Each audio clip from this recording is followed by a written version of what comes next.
4. This is round 4 of the Chicago Open. So at this point, if you missed the first 3 rounds, you can actually check that right here. I'm actually going to put this in the chat. This is YouTube right here. You can go catch the other rounds. So round 1, I won. Round 2, I lost to Grandmaster Andrew Gurevich. Round 3, I jumped off the deep end, and after I, dropped a piece, I just went up to the highest elevator, highest floor, jumped off the building. And then round 4 is this one right here. So round 4, at this point, I'm 1 for 3 in the World Open, playing in the open section.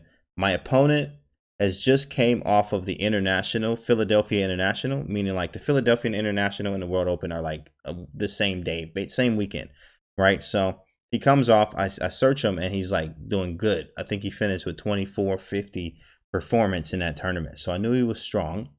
So we play a King's Indian. He's an older guy. And actually, what's funny is I have a story at the end of this. I have the story at the end of this that is hilarious. I've never ever had it happen to me ever in my tournament play. So this is definitely a memorable game. But I did win the game. And I'm going to show you guys what happened here. Okay, so let's get the analysis board here. Put that up. So I'm playing with the black pieces. Okay, so here we go. Black pieces here. King's Indian defense. He didn't take a bathroom break, did he? Bathroom break. Oh, man, that stuff is funny. That was hilarious. That was funny. He didn't take a bathroom break. I took many because here's what I do, guys. Here's my #1 tip for you for tournament prep. When you prepping, and I prep a lot of my students for tournaments too. When you prepping, for me, I prep a lot. Like I'll get up hours before my round just to make sure I eat right, get my mind right. I have enough food, water, and I study. I study whatever color I have that day. So at this point, I already know I'm going to have black. And when I do, I'm going to, be ready for them. I'm ready for anything. So we start in this game, and it is a King's Indian. So here we go. I know, right? That was funny. That was about that. So he goes D4 automatically. My prep is very, very good to say the least. I was up about 1 hour and 30 minutes. At the end of this game, I was up about 1 hour and 30 minutes on time out of a 2-hour game. So the preparation is a lot. And a lot of times this comes from not just like, oh, you're moving too fast, but sometimes you do. But even Magnus says, there's a quote that he said like, oh, I don't see it all. Or what did he say? He said something about saying that his ability, what did he say? He always knows what to do. He always knows what to do every single time. He's like, I always know what to do. It's just I have to double check kind of thing. And that comes from a lot of practice. And he has that. So, when I did that, I'm like, it's kind of the same thing here. Certain things I just gotta, if this is not right, it may be this and maybe something else. So Bishop G7 and G3. We go for a fianchetto variation here. This I've had a lot of trouble with. I had a lot of trouble with this with black. Man, it was so annoying trying to face this because you don't know really what to do. And then white can have so many setups. That's the problem with this. And it's a very good opening. So castle, Bishop G2. What's his real rating? USCF was 23 something, 22 something. And his FIDE, he didn't have one. He was like international or something. So, but he had a USCF, which was very high, and he scored, I think, 5.5, 6 points out of 9 in the affiliate international. I think he said he already knows what move to make, but he has to reassess it. Yes, he said I usually always know what move to make. I just have to check it a few times. But how do you always know what move to make? Well, a lot of preparation, a lot of games, a lot of experience. A lot goes into it. So D6, I'm playing my regular stuff here. Knight C3, knight to C6, castle A6. This is still in the book, still prepped up. There's rook B8s coming, especially when they go B3. You have bishop E3, you have queen D3, you also have D5, and you have E4, and you have H3, guys. So these are all the lines you got to know to play against. And there also is a rook B1. So it's ridiculous sometimes on the theory that you have to know and understand. Plans and ideas are different from each one. That's why it's an issue sometimes when like trying to figure out what to play against this kind of setup as white, right? So after this, D5. He goes for the D5. This is the standard, like most common one. After D5, it's knight A5. I forgot what variation they call this. I honestly forgot. There is a legit name for this variation. I just totally forgot it right now. But after d5, it's knight to a5. After knight a5, what is this about? So my knight's sitting here on a5. It looks kind of weird, and you will get in trouble very fast if you don't know what to do. My knight's coming here because I'm going to play in a Benoni-like structure, or Banco gambit kind of structure. Well, a lot of times I'll gambit a pawn for a lot of counterplay. So I'll gambit on this side with like b5, not b6. b5 after I've played c5. And if he takes it and takes, and I get rook b8 in, bishop comes to a6, hitting this. Queen comes to b6 with this file, knight f to d7 to open up this. Actually, Carlsen likes to play knight to g4 and knight over to e5 to come to the c4 square and swing this f rook to c8. This is usually how the plans go in this line. So just so you know, these are the arrows. This is how it goes. You're dealing with a Jedi. It's just how it goes. So looking at this after knight to a5, right? Knight a5 happens, and then knight to d2. This is standard. This is standard theory, literally. Standard theory. Knight to d2, he just defends c4. After c4, what do you play? This is still book. By the way, I think this was the first game I played in a long time that I didn't take a pawn or anything to like move 20. I think that's the first capture, is move 20. It was so cool. I was like, wait. A lot of times I like to grab a pawn and like twirl it. Not at the, because sometimes people get mad if you sit there and twirl it right there because it breaks their concentration. But like with my arm folded, I'll have it my hand under my arm, just like twirling a pawn or playing with a knight or something while I'm thinking. You know, a lot of times I like to do that. So I didn't have one. And I was like, wait, what move are we on? Oh man, didn't even notice that we did not take anything. So it was one of those. Knight d2. After knight d2, I played c5 immediately. At this point, I'm still in book. I'm not, you know, and here's the thing to know. If you are playing tournament chess, you don't have to, if you know what your next move is, you're still in book, you're still in theory, you don't have to sit there for 2-3 minutes and figure out, oh, I should make this move that I already know I'm supposed to make because I studied it 1,000 times before I got here. So you need to just make the move. And a lot of times I just play it really quickly. I play fast through the opening because I know it. So then I start to think more in the end of the middle game or the middle game. And when it comes to plans and ideas. Queen to c2, this is still theory here.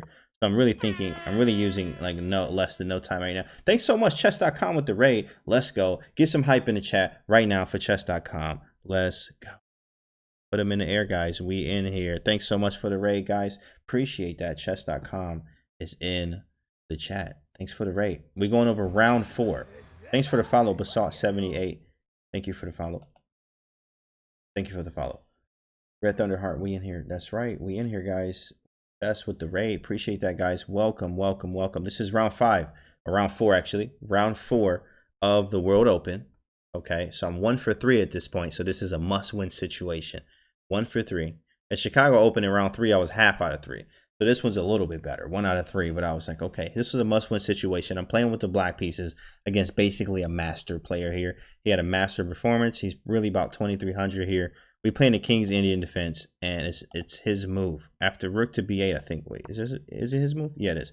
Sunnyville, what's up? Welcome to the stream. Rook to b8.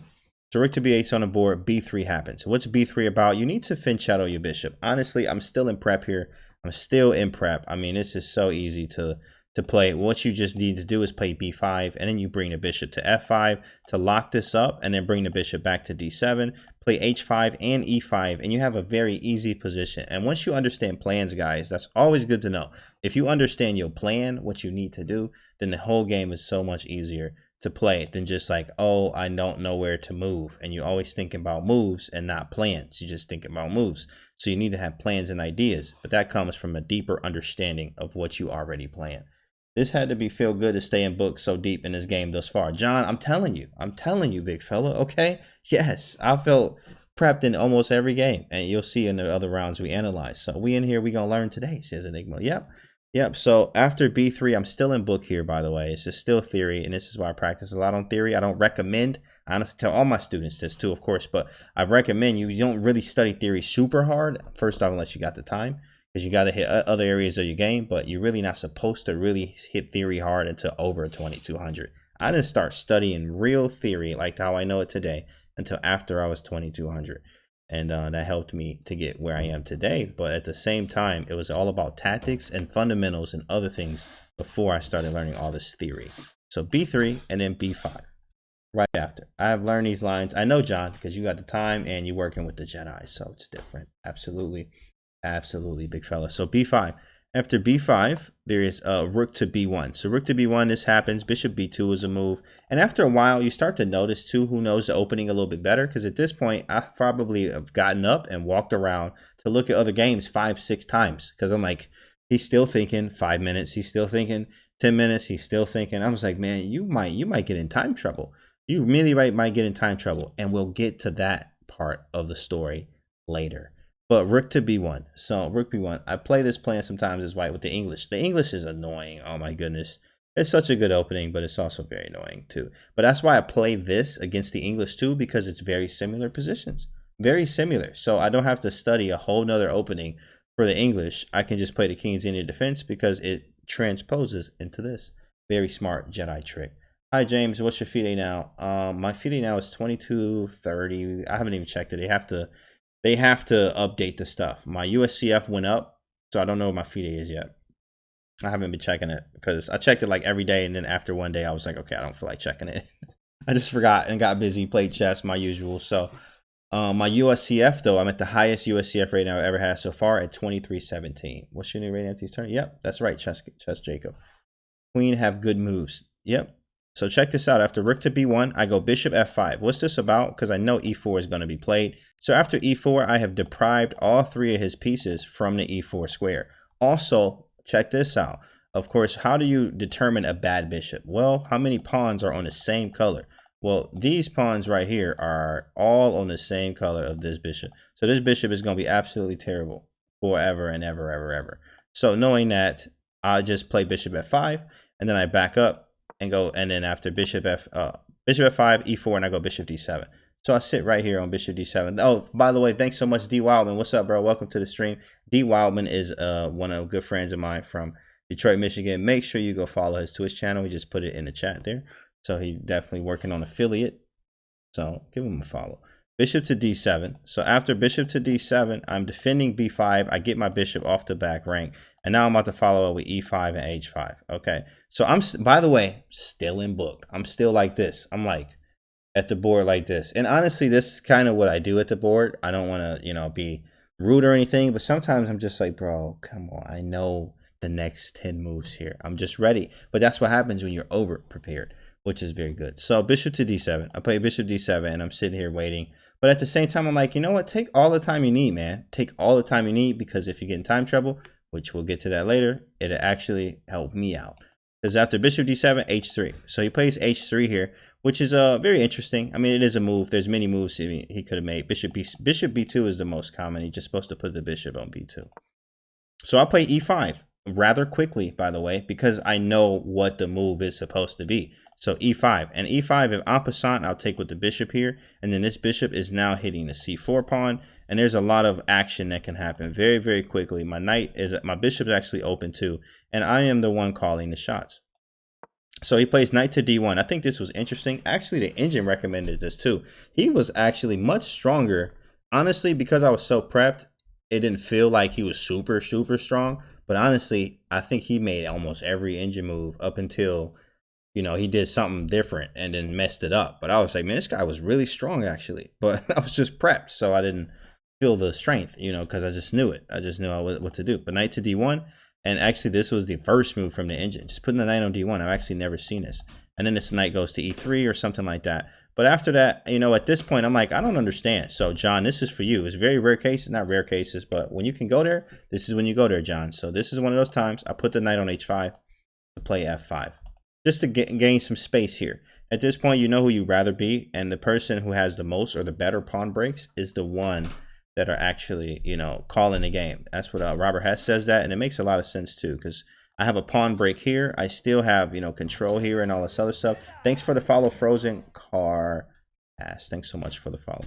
So, you know, I'm doing well. I'm doing excellent here. I'm doing excellent. So he plays knight to b2, and this threw me off. At this point, I knew he's about to jump off the deep end somewhere. Like, this is not going to work. This cannot work. How you gonna move your knight from here to here to here? Still, your bishop is still on the back rank. Not to mention, one of my favorite books right now is Chess Fundamentals by Capablanca. If you need it, reach out to me. I'll get it to you. But that's one of my favorite books right now, because it talks about, you know, moving a piece too many times in the opening, for that sense, or like, development is number one, and I'm looking at my development, which is not, great. Yeah, I'm getting my pieces. It's a closed game, so you can't develop too much.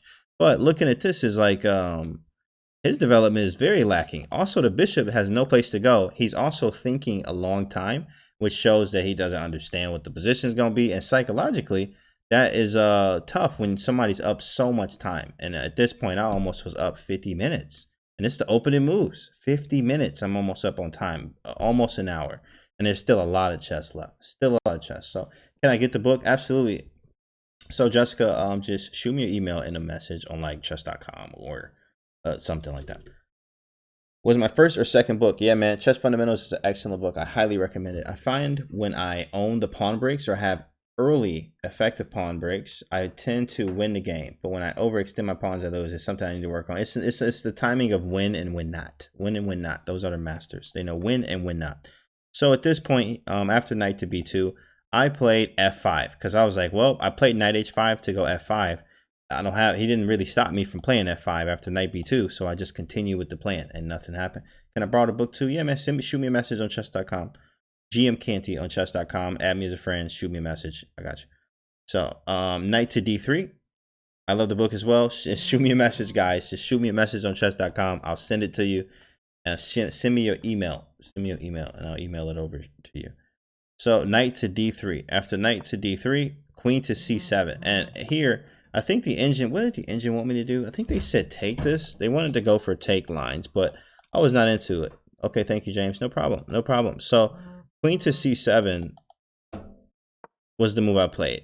And the reason why I played this is because there's actually a line in here that I want to show you that I can win a pawn. I can almost win a pawn. And let me show you how this works. Pawn takes. Okay, so after pawn takes, knight takes. That's the most logical. After knight takes, pawn takes. Pawn takes again. I take rook take b1. Queen takes. Knight takes. This looks so good, right? Man, this looks good. I'm up a clean pawn, and this is why you need to think. Even if you up so much time, first off, this feel like a crushing King's Indian here. I'm doing great. But after knight takes c4, it's white to move. What do you play here? How does the tables turn quickly? In a way, I'm just like, how did this happen after winning a pawn? What happens? White to move. And I saw this in my analysis and was like, I can't allow this to happen.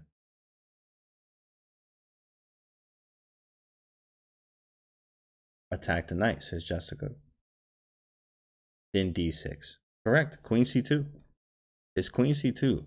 Queen c2, and I'm like, oh, that's annoying. That's annoying, because if I move the knight, he just takes d6. And I actually looked at, what about bishop b5? If bishop b5, he goes a4. Hey, that's a resign. Big fella, send a stretcher, game over. So if I move the knight anywhere else, knight takes d6. Thank you for the pawn. This one's hanging. This bishop is now silly looking. And I was like, oh, I have bishop a4. This is what I saw. In between move. Oh, bishop a4. Hit the queen. Take the knight. But he takes on c5. Queen takes c5. And I don't have enough time. For instance, if we go into this line, bishop a4 takes. And then I don't have time. I don't have time to have bishop f8 in. Because if I move the rook now, the knight's just going to move away. And there's not enough time. And I was like, maybe I could get away with bishop b5. But then at this point, it's too messy. And I'm thinking too long. And there's too many moves. And I was like, you know what? I don't need to go for this stuff. I just don't need to do that. Let's just play more solid. So what I did is play queen c7 first. So at the end of that line, if it works this time, knight to d3, I play queen c7. So now the queen is defending d6 at the end of this capture when I win the pawn. So I just play queen c7, get the queen off the back rank. And also, I thought about queen e7 too, but in that same line or something similar, the bishop can come to g5 when the knight's here on e4, hitting me with a disgusting, nasty little tempo here. So I wasn't into that. So I was like, yeah, let's go queen c7 and just be solid. Get the queen off the back rank too, and also make a threat at the same time. So queen to c7. Rook to e1. And now he defends it again, because I knew there's not many moves he could make. But rook to e1 makes sense, because if I take this, he doesn't have to take with the knight or the bishop. He can actually take with the rook now, which changes things. The engine actually liked this, and this is what my first thought was to go for this line. Engine was definitely into it. Rook to e2 and then queen d7. But then king h2, and then they just say like rook east. It was something not even fun. It was just like rook f7 and a slow grind win. And I was like, well, I thought that would work. But I was like, this is like not enough. It's just not enough right now. It's not enough. I have a few pieces across the line. You prefer black, but that does not mean that I'm going to just win because you prefer black. And this small advantage that the engine says you have it's not easy to convert those. It's easier to convert the bigger advantages, the easier ones. G4 is terrible for white. Yeah, I would say G4 is terrible for white because after bishop takes, I get the knight right into F4. So that's kind of what I wanted. If G4, bishop takes D3, knight F4, GG, lights out. Send a stretcher, game over, start a new one. It's over, big fella. So you can't play G4. G4 is just not a move. So after I didn't go for that. I didn't go for that at all. I thought a long time here. I think this is my longest think. I think this was my longest thing because I was like, at the end of the day, if I don't have anything else to do, I can play rook f7 and double up and just play for this. Play for this. That was it. That was it. Uncle Vinny says in the stretcher. Yeah, it's right here, man. Let me actually show you right there. So sit in the stretcher when you have to. So rook f7. Rook f7 is a thought. So I thought about everything else. I was like, well, b4. I got f4. I can try all these other things. But I just settled on rook f7. At the end of the day, I even thought bishop h6. I was like, oh, how about bishop h6? And I actually thought on this one for a while because I was like, this is real cool. Oh, I can take the bishop and do this other stuff. But after he moves the knight, for instance, knight f1 is the line I saw. After I take this, I help him connect the rooks. Why do I want to help him connect the rooks? For what reason? I mean, nothing at all. You know, so his bishop is actually way worse here. So I was like, you know what? Let me just not do that. So after looking at everything, I just played rook f7 because there was really nothing else to do. It's a peculiar both knights on a5 and h5 respectively. That's funny, right? The knight on the rim is dim. That's correct. And there's always exceptions in chess. I tell all my students this. There are always exceptions in chess. Always. And this is an exception. The exception is that there's a lot going on. There's tension here. This knight can always swing back, which you'll see later. And also this knight you need is a must thing, you know, a must kind of play position where the knight had to go here to expand over here. And then this knight will help out later on. Also, check this out. This is what I'm talking about. Move 18 and nothing has been captured. And I looked around and I'm like, nothing has been, we didn't take a pawn. Nothing. Move 18? Nothing. It was like, wow. What if they take on b5? Taking on b5 would be a drastic error. Taking on b5 right now. And then actually pawn takes and then play b4. So let's actually take with the bishop. But maybe pawn takes. I wonder if pawn takes is okay here. I just don't think so. Maybe the b4 move is actually very strong, I think. Let me see. It's a wild game, I know. Open games are funner. Absolutely. Absolutely. After b4, it's just knight to b7. But I'm not a fan of that. So after taking on b5, let me see what the engine does. Bishop takes b5, and b4 runs into snapping. So that's not a move. Not a move. It's just interesting. It's just interesting. A takes b5 is very equal. After b4 is knight b7. And actually, this is the line to give. Here takes b4, knight b7, taking on c5. And then it's knight takes c5. How about knight takes c5 just to see it? What do you take with the pawn or the queen? Either or, pawn takes is the easiest route. And you have two pawns here. Weird. Interesting. It's very interesting. It is. It's very interesting here. And yeah, they don't even give like minus. I mean, it's not even a plus 0.2.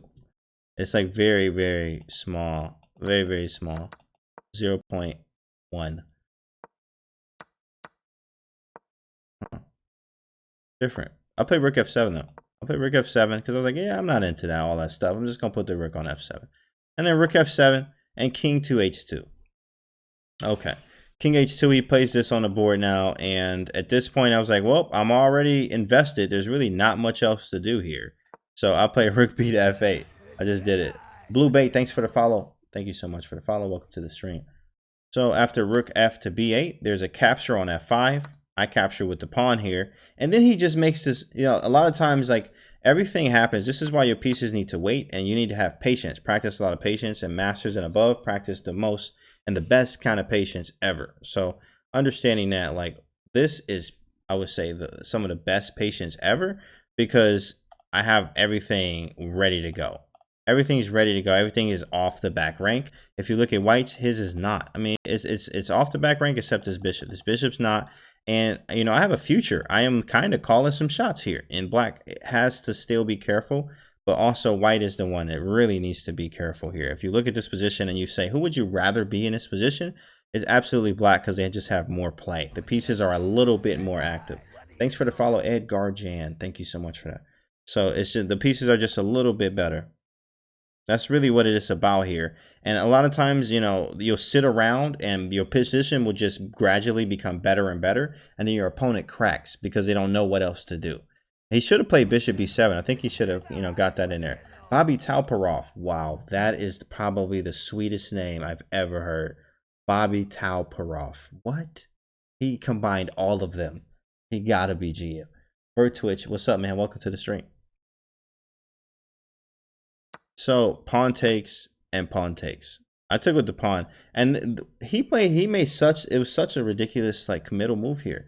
I mean, at first off, taking, I was like surprised that he took it. First off, because at first I thought he was just gonna play bishop b2 or something, but he plays f4. He plays f4, and I was like one of those like, whoa, like look at the board, or like look back at, you know, looking at him like, bro, what? What is this? F4? You played f4, really? Really? And he was in time trouble. He had to have like 20 minutes or something, right? I'm up like an hour and 40 minutes at this point, something like that. But I mean, out of a 2-hour game, so I didn't use much time. But I knew this was wrong. I knew this was wrong, and my attack immediately shifts. It goes to -1 right here. It immediately shifts. So now check this out. After f4. I mean, what do you play here? What do you play here as black? Somebody tell me the attack. Next few moves here. Put it in the chat. What's the next few moves here?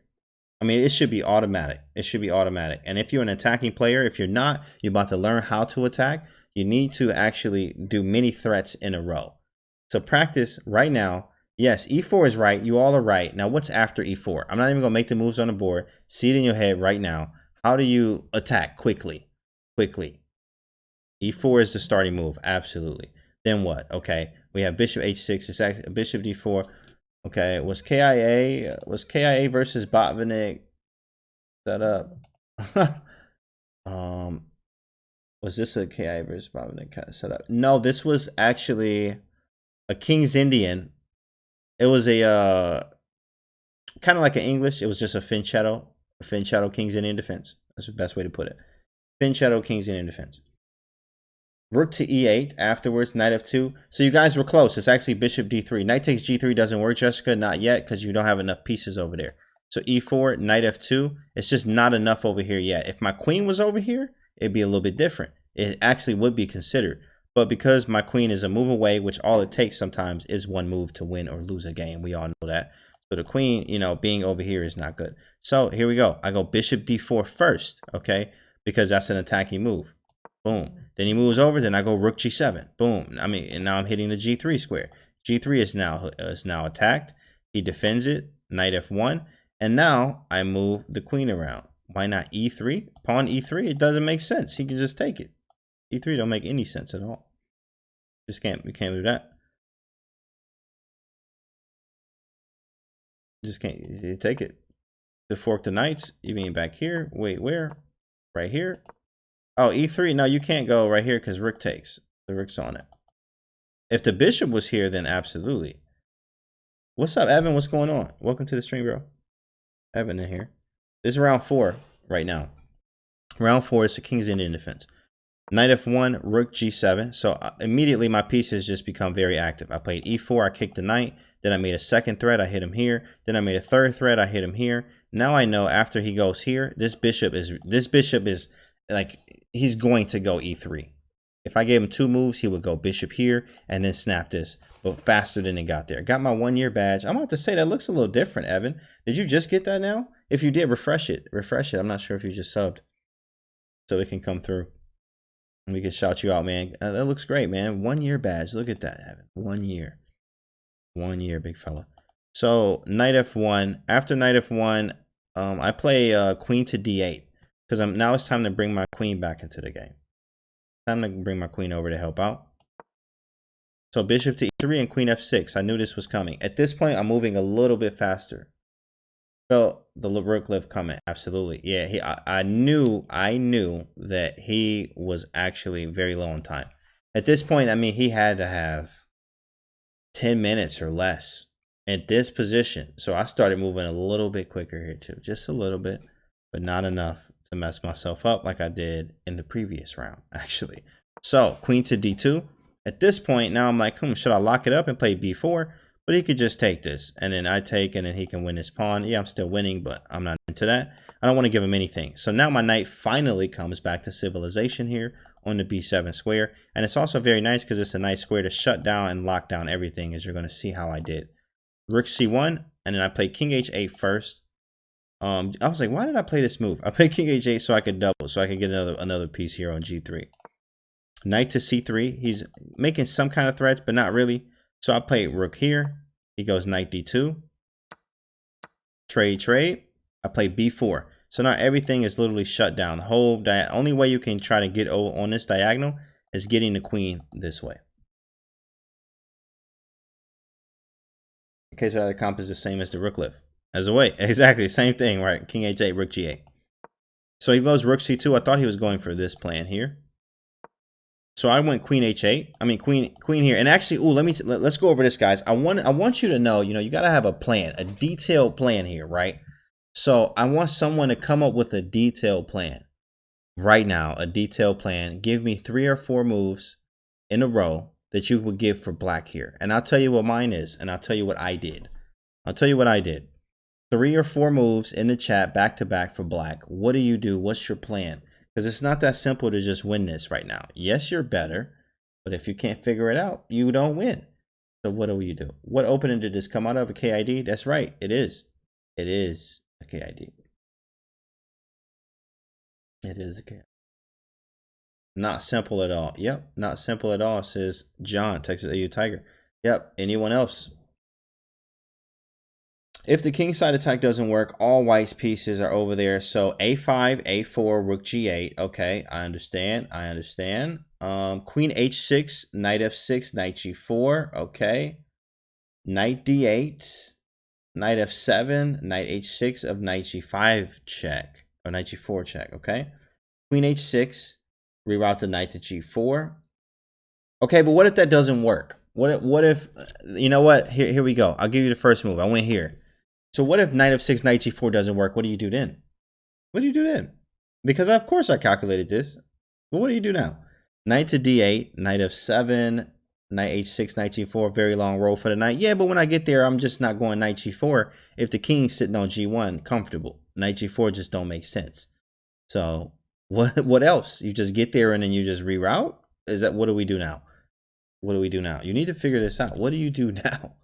What do you do now? And I think this was a very nice, I was very impressed with the plan I came up with here.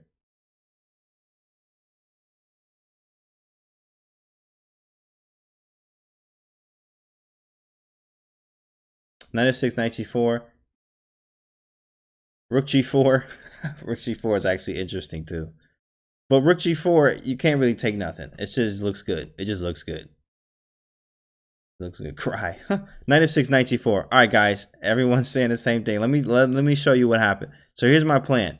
I know, and let me show you how I'm looking at this. I know from right here, right now, that if I don't do anything, this is just gonna be a draw. He can hold this, and we're gonna shuffle pieces, and I don't want to draw. So I'm like, well, what piece am I not really using? I'm not using these two. So of course I looked at this knight to see if I could use it, but I was like, well, when I get to g4, I mean, I can get to g4 with this knight in 2 moves. Knight f6, knight g4. It doesn't even make sense. So this one, I'm just going to keep him here. What is this bishop doing? I don't know. I mean, where would I really want it? And when you start asking yourself these kind of questions, where would I really want to do with this bishop?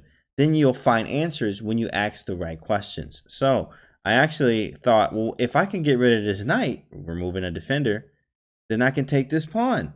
So here's the plan. Queen h6, knight f6, bishop here, bishop takes, queen back to f6, knight h5, and then take on g3. Jedi Mastery 101. That is what, and it actually, the great thing is that it actually happened. It actually happened in the game. That was really nice. I was really impressed by this. And actually, what happened is I played queen h6, rook here, knight f6, king g1, bishop back, bishop h5. He plays a3, and my problem was taking this. The engine just says go for it. I actually took this right now.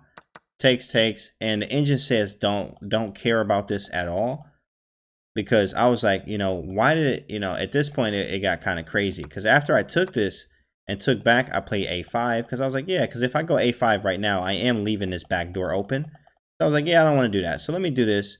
And then he played this move, and I was like, oh my goodness. At this point, I was like, I can't believe this just happened. Like, I was like, what am I doing? Now I just allow him to get this. So now I have to go, now I got to reroute. Now I got to play queen g6, h6, king h7 just to get out of the pin. And I was like, dang, I should have just left that pawn there. But at this point, he has, guys. I mean, he probably got a minute 30 seconds right now. Maybe he got to have less. Hey, that's too much time. He probably had, how many moves we got left here? It was under a minute, 59 seconds, something like that. You know how much time I had? About an hour 40, hour 38, something like that. Up a ridiculous amount of time because first off, I understood my prep. My prep's really good. All kind of stuff. I'm like flagging. Yeah, I am. I'm really like out here flagging people over the board. There was 2 games where I was kind of out of book that I did not have over an hour on time. The rest of the time I had about an hour on every single game. 5.5 out of 9. Great finish. Great finish. But, you know, my prep was right. Now I'm tweaking what went wrong in this tournament so that when I go to that, the prep's going to be right and the weaknesses from the last tournament are going to be right. So queen here, and I was like, unbelievable. I should have just played knight h5. And actually, this is the line they gave. Watch this. Watch this. After rook takes e2, I took this. Instead, they said go knight h5. Knight h5, I was like, what if he just takes this again? So I was like, okay, takes, and then takes. And I was like, well, what if... I didn't want to go into this because he gets the 2 rooks. But check this out, guys. This engine showed me this, and I was like, wow, that's crazy. You just go queen g7. Because right now, 2 rooks and a bishop versus this, I mean, this is playable for white. This is playable. But after queen g7, it's not. It's not. So I should have just played knight h5. I did not see that. I actually was like, let me not do that. And queen g7 is and that's why you always calculate 1 move ahead. 1 more move. But of course, you have to do that sparingly because if you always calculate 1 more move, you're just never going to stop calculating. And that's just, you can't do that. So, you know, but you want to calculate 1 more move. And I just didn't see queen g7 in the end. That was tough to see. But after, so knight here, h6, queen c3, I'll go knight back to h5, king e1, queen g6, g4. And actually, this is why he played g4. Let me tell you this, guys. So this is the craziest part. This right here was the craziest part of the entire game. Okay, so right here, I think it had to be, man, hold on, right here, something like this. He had to have like 10, 15 seconds on the clock. Maybe he went, yeah, it was here. It was here. He had like 10 seconds on the clock right here. And it's his move. It's 10-second delay, not increment. I bet when you show that, yeah. So, you know, it's so funny. Like, I want to tell you guys what happened, and it's just hilarious. I want some guesses in the chat. What do you think happened, right? 10 seconds on the clock. He actually gets down to 2 seconds, okay? So imagine this is I make my move. 10 seconds go by, and I'm like, you know, I'm sweating, but I'm not sweating. I'm just looking at the clock in the corner of my eye like, oh, snap. Is this man about to flag right now? Is he about to flag? Like, I haven't seen that in a while. Flag. Like, whoa, he's just not going to move. 2 seconds go by. He calls a legal move, says Jessica. Okay. Anything else in the chat? This was the craziest thing. I've never had this. I've never, ever had this in my life, guys. Oh, I did have knight f4. I actually could have played knight. No, I didn't have it last move. I had to play h6 because my queen's still. So I have knight f4 now. But what do you think happened? He got 2 seconds on the clock. Something crazy happened, guys. Something crazy happened. It was wild. I was like, I've never seen this. I've never had this. Never had it. What's up? Offers a draw. Rotates a5. What's your post right now, dude? It's 23-17 USCF. Yeah, the heart attack. Well, I mean, no, he didn't have that. That's funny. That's funny. That's funny. You thought that. Not. Fell out of his chair. Nope. Nope. This is what happened, guys. Okay, right? This is what happened. Going for the IM. You already know, bro. You already know. This is what happened. So 3, 2, turn the pieces over. That's funny. Close. It's very close. This is what happened. 3, 2, 1. And before I'm about to call flag, I'm like, flag about to come out my mouth. And he hits the clock. But he doesn't move, guys. He doesn't move. There's 1 second on the clock. He just hits it. And I just stopped and I just looked at him like, hey, like the dumb face. Like, bro, you didn't move. I literally said that. I was like, yo, you didn't move. You didn't move, bro. You didn't move. And it wasn't even close to move 40. It it was quick, you know, 3, 2, 1. I'm like, and he hits the clock, and I'm like, bro, you didn't make a move, yo. You did not move at all. And at this point, I can actually go to the tournament director and call the flag for that, or call a win for that, and I didn't. Because if I was losing, absolutely, or if it, you know, something else, you know, I thought I was gonna mess this up, that'd be different. So, you know, you didn't make a move, bro. So I hit his clock back. And at this point, it went from 2 seconds to 10 seconds because it jumps back to 10 seconds because you're living off the increment. And then the 10 seconds go by. Then he makes this move, G4. Because at this point, he's rattled. It's like being shook in a game, you know, boxing. And then you just got hit. And then you're like, oh, whoa, hold up. Wait, let me swing back. I'm still up. I'm still standing. And then knight takes F4, rook F2, and then knight D3. And he just resigned right after. I would have told the director, yeah, you know, and I should, you know, I could have, but I knew I was winning too as well. And also, let me tell you something actually that Bronstein used to do. David Bronstein, one of the wizards of back in the day, the Tau era and stuff like that. David Bronstein wouldn't even hit it. He would not start his clock until his opponent got there. So they'd be like, hey, start the clocks. If your opponent 40 minutes late, he still did not start the clock. He wanted to play a real, he's like, yep, yeah, it doesn't start until they get here. I'm like, dang, man, look, hey, I need all them 40 points. Like, I'm trying to get these norms. I'm trying to win. Like, I'm not doing that, big fella. Okay, I'm just going to have to hit the clock. He late. That's what it is, you know. But he was like, yeah, anyway, I'm like, man, I hope you probably lost some games doing that. But I know you're David Bronstein as well. So crazy. Nice story, says Uncle Vinny. I know it was crazy. It was the craziest thing ever. I've never seen it. Never seen it. He just hits the clock, bro. Hits the clock. I'm like, 3, 2, 1, about to call flag, hits the clock. I'm like, bro, just hit the clock. You did not move. You didn't move. So I hit the clock back. He played that move, and then I took on F4, played knight D3. He resigned, and I was like, that was great. Did he say anything after? Not a word. Not a word. Good game. Signed the paper, and we was out. Not a word. And I was just like, wow. Wow, bro. Wow. That was wild. That was wild. And that right there, guys, is round 4 of the World Open.